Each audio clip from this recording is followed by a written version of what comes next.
Good morning, students. So in our previous video we have completed the topic techniques of making the tools. First one is stone on stone and second one is pressure flaking. So today we are going to start our next topic, that is discovery of fire. So one of the greatest discoveries made by the early human beings during the Paleolithic age was the use of fire.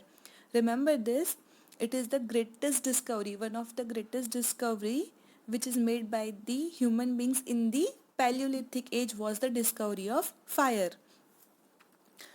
Traces of ash found at some sites tells us that as far back as that age humans had learned how to use the fire. Means how we will understand, because some traces of ash found at some sites, because of that we will understand that the early human had learned how to use the fire. So it is believed that the early humans discovered fire accidentally. Do you know the story behind this? How early human being discovered the fire? So when early human broke stones to make his tools, then one day accidentally the sparks fell on the dry leaves and there was a fire. And because of this they realized that some pieces of stones sparked when they rubbed together. These stones pieces were called the flints. Flints means it is a particular type of stone, when rubbed together sparks would come out. जब one day एक दिन जब accidentally ऐसा हुआ कि जब early human beings stones को तोड़ रहे थे अपने टूल्स बनाने के लिए, तो जब उनके हाथ में जो दो स्टोन थे वो जब उसको एक दूसरे पर मार रहे थे टूल्स बनाने के लिए, तो अचानक क्या हुआ, उसमें से स्पार्क्स निकले एंड वहाँ पे पास ही में एक सूखी घास पड़ी हुई थी, तो वो स्पार्क्स गिर के उस घास में गिरे और उससे क्या हुआ, वहाँ पे आग लग गई। तो इससे उनको पता चला कि जब दो स्टोन को आपस में रब करते तो उसमें से क्या निकलती है, स्पार्क्स निकलती है, एंड इससे क्या हुआ, discovery of fire. Slowly, they might have learned that the fire could be used to scare the wild animals, because they lived in jungles, so there are lots of wild animals. So early human beings noticed that the animals were afraid of fire. So fire could be used to scare the wild animals, or that food roasted or cooked in fire tasted good. So what happened one day? Two early men were fighting for a piece of flesh. So the piece of flesh dropped from their hands and fell into the fire. And then the piece got roasted in the fire. So when they took it out and tasted it, they found that it was very soft and tasty. So in this way, early men learned that the use of fire for cooking the food. So they understand that the food roasted or cooked in fire tasted very good. So they probably used fire to light up their caves and dwelling as well. Gradually, they must have learned that the fire could be used to harden the points of their spears or the other hunting tools. So with the help of fire, they can give the proper shape, or they can harden the points of their spars and other hunting the tools. And also fire also protected him from the cold weather. So now they will understand they can use fire for the different things. First one, they can use fire to scare the wild animals. Second one, they can use fire for cooking. And the third one, they can use fire for light up their caves dwelling as well. And they can use fire to harden the points of their spears and other hunting tools. And fire also protected them from the cold weather. Now see the Mesolithic age.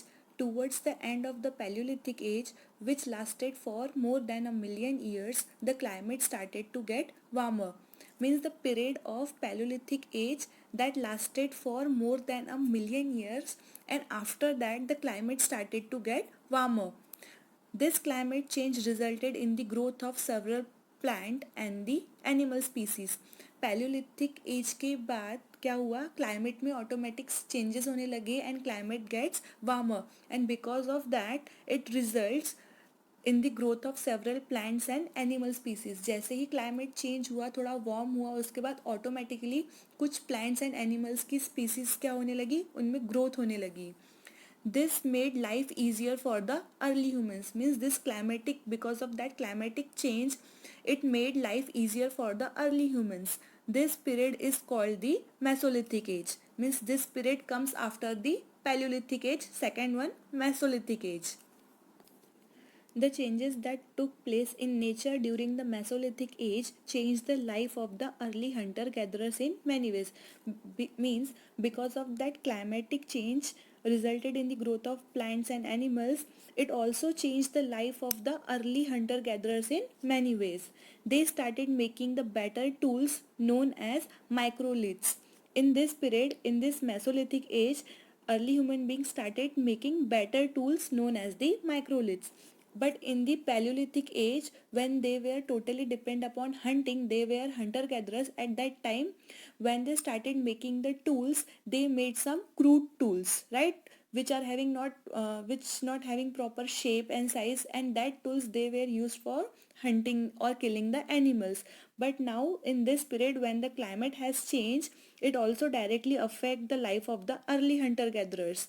So now they started making the better tools, which is known as the microliths. These tools looked like stone blades and help in activities like fishing and capturing the bigger animals, right? In this period, they also started like activities like fishing and capturing the bigger animals. Now see the domestication of plants and animals. Now what is domestication? Domestication is the process of taming the animals and keeping it as a pet or in a farm. That is known as domestication.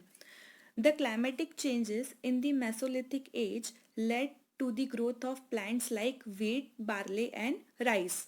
The Mesolithic hunter-gatherers might have started collecting and eating these seeds. These seeds means seeds like wheat, barley and rice. It is also possible that when they observed new plants growing from seeds, they thought of growing their own food. Now, how they thought they can also grow their own food?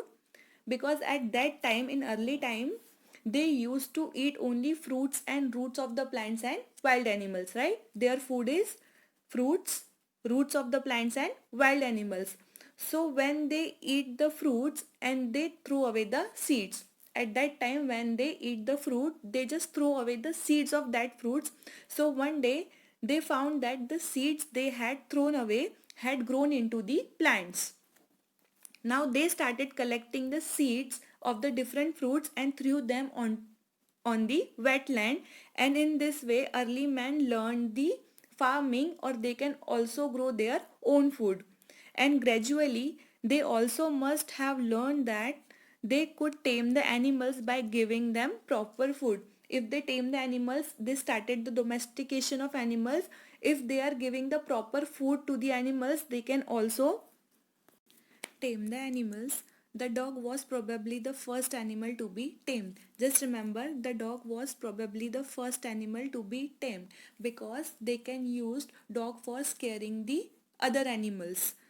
So by the end of the Mesolithic age, human beings were probably moving towards a more settled life. The plants growers started settling down near the water bodies. By in this period, in this Mesolithic age, they started learning their own food.